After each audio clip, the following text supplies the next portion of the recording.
समन्वय नाही या कुठेतरी नाराजी आहे, त्यामुळं ह्या सगळ्या गोष्टी लांबल्या असा देखील आरोप केला जातो. राईचा पर्वत नव्हे, राईच्या फोटोचा पर्वत करणारे काही लोक असतात.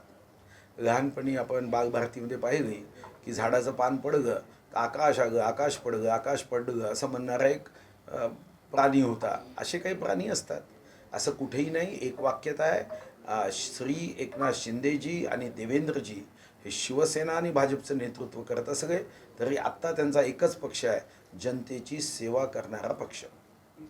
भाऊ, नाना पटोले म्हणाले की ही नैसर्गिक आघाडी नाही आहे, हे इथे कुठेतरी फुटीचे संकेत दिसतात. मला असं वाटतं की शिवसेना आणि काँग्रेस ही नैसर्गिक आघाडी होती, असं जर आपण कोणाचं सामान्य ज्ञान बिघडवत असू तर आश्चर्यजनक आहे. काँग्रेस हिंदू हृदय सम्राट स्वातंत्र्यवीर सावरकरांबद्दल काँग्रेसचं काय मत होतं आणि हिंदू हृदय सम्राट स्वर्गीय बाळासाहेब ठाकरेंचं काय मत होतं.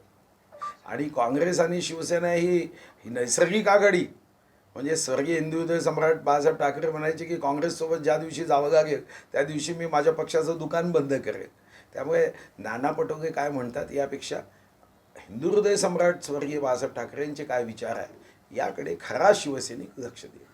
बच्चू अपक्षांना एकही मंत्रिपद मिळाले नाही. काल बच्चू कडू मुख्यमंत्र्यांना भेटले आणि त्यांनी असं पण म्हणलं आहे की जे पहिले गेले होते शिंदेसोबत त्यांना शेवटच्या रांगेत बसवण्यात आलं आणि जे नंतर गेले त्यांना पहिल्या रांगेत बसवण्यात आलं, अशी खंत त्यांनी बोलून दाखवली.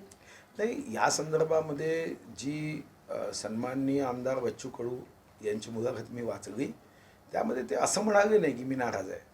ते म्हणाले की मला पहिल्या फेरीमध्ये मंत्रिपद दिलं असतं तर जास्त आनंद झाला असता, पण मागच्या सरकारपेक्षा हे सरकार जनहिताची कामं निश्चितपणे वेगाने करते यावर माझा पूर्ण विश्वास आहे. त्यामुळे बच्चू कडूजी यांनी सरकारबद्दल नकारात्मक भावना व्यक्त केली नाही. हां, ही ठीक आहे.